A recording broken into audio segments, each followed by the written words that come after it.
भारत की सांस्कृतिक समृद्धि और गौरवशाली विरासत हमारी अमूल्य धरोहर है।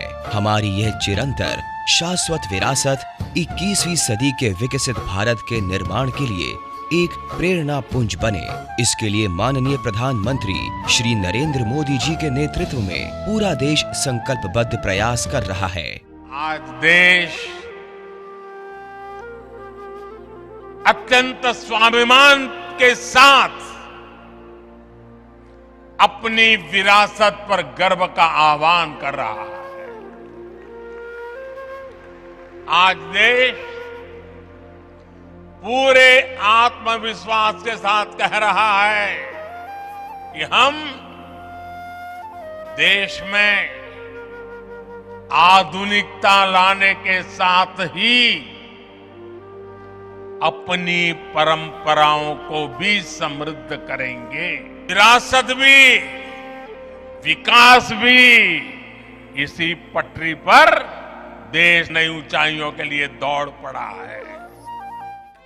हजारों वर्षों की हमारी विरासत का संरक्षण और संवर्धन करने में पिछले करीब 9 वर्षों में देश में अभूतपूर्व प्रयास हुए हैं। चाहे हमारी आस्था और विरासत के केंद्रों का पुनर्निर्माण और पुनर्विकास हो, या देश से बाहर चली गई बहुमूल्य प्रतिमाओं और कलाकृतियों को दुनिया के कोने कोने से भारत में सम्मान पूर्वक वापस लाने का महत्वपूर्ण कार्य हो, प्रधानमंत्री जी के दृढ़ निश्चय से आज देश मानो आध्यात्मिक सांस्कृतिक पुनर्जागरण के स्वर्णिम दौर का साक्षी बन रहा है। कर्नाटक अपने वैभवपूर्ण धार्मिक स्थलों, प्राचीन इतिहास, समृद्ध धरोहर, विभिन्न नृत्य शैलियों, समृद्ध साहित्य और संगीत के लिए जाना जाता है। यह राज्य एक भारत श्रेष्ठ भारत की भावना को लगातार प्रगाढ़ करते हुए आज देश की विकास यात्रा का सशक्त भागीदार है।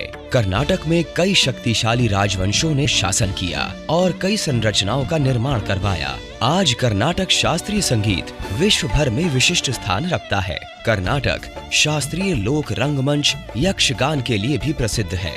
कन्नड़ लेखकों को सर्वाधिक ज्ञानपीठ सम्मान मिले हैं।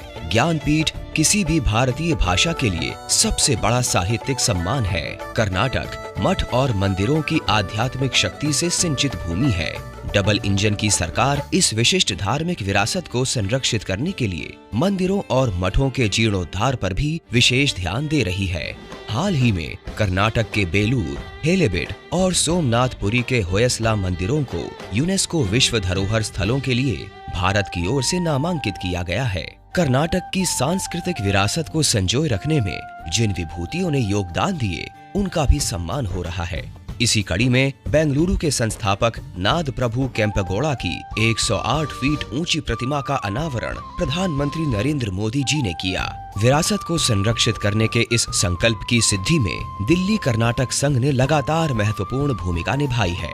सांस्कृतिक, साहित्यिक कार्यक्रम, छात्रवृत्ति, स्थानीय कलाकारों को प्रोत्साहन जैसे अनेक समाजमुखी कार्यकलापों में संघ निरंतर प्रयासरत है। अपने 75 साल की अब तक की यात्रा में संघ ने देश की राजधानी दिल्ली में कन्नड़ भाषा, कला संस्कृति को संरक्षित करने के लिए एक सांस्कृतिक राजदूत के रूप में कई उपलब्धियां हासिल की हैं। भारत सरकार और दिल्ली कर्नाटक संघ द्वारा इसी दिशा में बारिसु कन्नडा डिंडिमवा का भव्य आयोजन कर्नाटक की गौरवशाली संस्कृति, इतिहास और संगीत को नई पीढ़ी तक प्रभावी तरीके से पहुंचाने का सशक्त मंच है। प्रधानमंत्री नरेंद्र मोदी जी द्वारा इस कार्यक्रम का उद्घाटन कर्नाटक की सांस्कृतिक विरासत और वैभव को एक नए स्वरूप में लोगों तक पहुंचाएगा। बारिसु कन्नडा डिंडिमवा हर देशवासी को गर्व और प्रेरणा से भरने वाला साबित होगा।